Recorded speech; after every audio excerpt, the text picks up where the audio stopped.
Hello students. आज की video में हम लोग एक क्वेश्चन करेंगे। ये भी बाइनोमियल कोएफिशिएंट का ही है और हम लोग अभी बाइनोमियल के ही ऊपर टॉपिक में मैं कुछ क्वेश्चंस आप लोगों को करवा रहा हूँ। कुछ बाइनोमियल कोएफिशिएंट्स है NC0 प्लस NC1 एक ब्रैकेट में मल्टीप्लाई NC1 प्लस NC2 दूसरे ब्रैकेट में NC2 NC3 एक इस टाइप का सीक्वेंस चल रहा है। लास्ट जाएगा ये NCn-1 प्लस NCn तक और इसे इक्वल टू में दे रखा है lambda into NC1 multiply NC2 multiply NC3 और इन सो ऑन NCn-1 तक। तो यहां पर ये जो लैम्डा है इसकी वैल्यू हमें फाइंड आउट करके लानी है। मतलब इस पैटर्न को, इस सीक्वेंस को हमें कुछ इस तरीके के सीक्वेंस में कन्वर्ट करना है और फिर इसके साथ जो भी मल्टीप्लाई में आएगा वो लैम्डा की वैल्यू होगी और लैम्डा की वैल्यू हमें फाइंड आउट करनी। तो देखिए क्या अप्रोच रहेगी और किस तरीके से हम इस क्वेश्चन को करेंगे। क्वेश्चन को स्टार्ट करने से पहले मैं आपको इसकी एक प्रॉपर्टी बता देता हूँ। एक बाइनोमियल कोएफिशिएंट्स की एक प्रॉपर्टी है जिसकी हमें इसके अंदर जरूरत पड़ेगी। तो पहले हम वो कोएफिशिएंट की एक प्रॉपर्टी देख लेते हैं कि अगर कभी NCR अपॉन में NCR-1 आ जाए, NCR अपॉन NCR-1 अगर ये रेशियो हो, इस रेशियो को हम लिख सकते हैं N-R+1 अपॉन में R।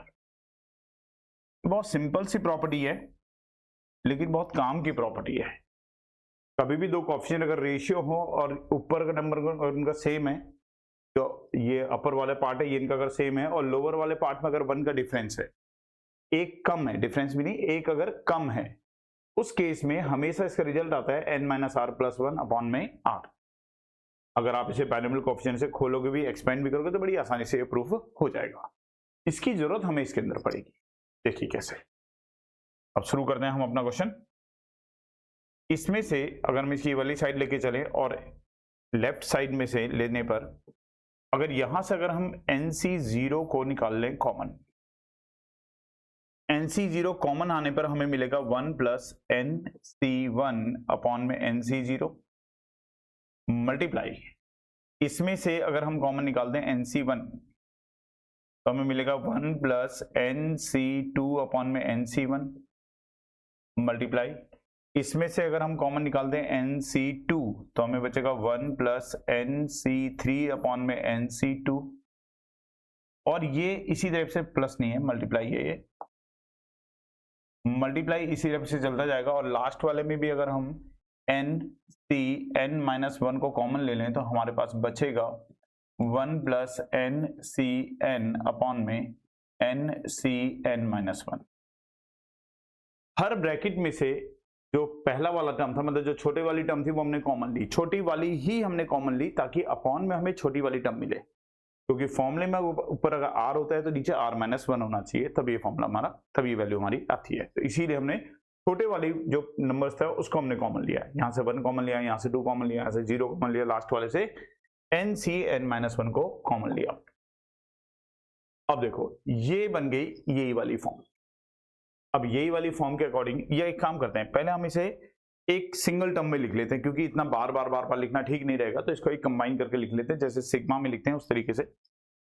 तो ये वाली चीज तो हमें साफ दिख रही है, NC0 NC1 NC2 and NCn-1। इसके साथ तो अब हम कोई छेड़ाछाड़ी करेंगे नहीं क्योंकि देखो NC1 NC2 NC3 के साथ NCn-1, उसके साथ जो मल्टीप्लाई में आएगा उसी को लैम्डा बोलना है। तो बस अब इसको तो हम नहीं कुछ करेंगे, इसको हम एज इट इज रखेंगे। अब इसके साथ जो भी मल्टीप्लाई में आएगा वही हमारे लैम्डा की वैल्यू होगी, तो इसके साथ मल्टीप्लाई वाली टर्म को हमें सॉल्व करना है। मल्टीप्लाई में जो बचा है वो हमारे पास ये चीज बची है, एक तो ये ब्रैकेट, मल्टीप्लाई में ये ब्रैकेट, मल्टीप्लाई में ये ब्रैकेट, मल्टीप्लाई में ये ब्रैकेट, ये सब मल्टीप्लाई में बचे हुए हैं। जैसे अगर ये प्लस में होते हैं तो प्लस को कंबाइन फॉर्म में लिखने का तरीका हमारा क्या होता है, एक सिग्मा लगा के लिखते हैं। मल्टीप्लीकेशन में है तो मल्टीप्लीकेशन में लिखने का तरीका होता है इसे हम पाई लगा के लिखते हैं, पाई करके। पाई में अब आप देखो तो सभी टर्म्स का एक पैटर्न चल रहा है, सभी में 1 है, प्लस है, सभी में n है, c है, सभी में n है, c है। अब यहां का जो नंबर है, जैसे यहां पर 1 है तो अगर हम यहां पे लिख दें NCR और यहां लिख दें NCR-1, यहां लिख दें अगर R-1, तो इसका मतलब R की जो वैल्यू चल रही है कहां से शुरू हो रही है, 1 से। आर की जो वैल्यू शुरू हो रही है वो कहां से शुरू हो रही है, 1 से। अगर हम आर की वैल्यू 1 लेंगे ऊपर 1 आ जाएगा, नीचे 0 हो जाएगा, तो स्टार्ट यहां से हो रहा है और लास्ट में आर की वैल्यू कहां तक जा रही है, n तक। तो r इक्वल टू 1 से लेकर के n तक। तो ये तरीका होता है, अगर मल्टीप्लाई में है टर्म्स तो मल्टीप्लाई में हम इस साइन से दिखाते हैं, पाई से। एडिशन को जैसे सिग्मा से दिखाते हैं, मल्टीप्लिकेशन को पाई से दिखाते हैं। इसको तो हमें कुछ छेड़ना ही नहीं है, तो इसको तो रहने देते हैं एज इट इज, ये तो चलता रहेगा। इसके बारे में बात करते हैं, पाई r इक्वल टू 1 से लेकर के n तक, और ये जो nc r upon nc n minus nc r minus 1 है, इसको हम लिख सकते हैं n minus r plus 1 upon में r। फिर मल्टीप्लाई में ये आ जाएगा पाई r इक्वल टू 1 से लेकर के n तक। इसका अगर एलसीएम लिया जाए तो r एलसीएम लेने पर r से r कट जाएगा, तो ये बच जाएगा n प्लस 1 अपॉन में r। एलसीएम लेंगे तो प्लस r से माइनस r कैंसिल हो जाएगा, इतना आ जाएगा। इसमें अब और क्या क्या कर सकते हैं, देखिए n प्लस 1 तो कांस्टेंट है, n प्लस 1 तो कांस्टेंट है, या इसको चलो ऐसे दिखाता हूं मैं आपको। पाई r इक्वल टू 1 से लेकर के n तक, इसका मतलब क्या हुआ, अच्छा अगर इसका हम अब ये मल्टीप्लिकेशन को अगर ओपन कर दें, तो मल्टीप्लिकेशन को ओपन करने पे कितना आएगा, सबसे पहले n प्लस 1 के अपॉन में 1 आएगा, मल्टीप्लाई n प्लस 1 के अपॉन में 2 आएगा। पाई का मतलब मल्टीप्लाई है, तो मल्टीप्लाई कर रहे हैं, फिर n प्लस 1 r की वैल्यू 3 आएगी, और ऐसे चलता रहेगा n प्लस 1 और r की वैल्यू n आ जाएगी।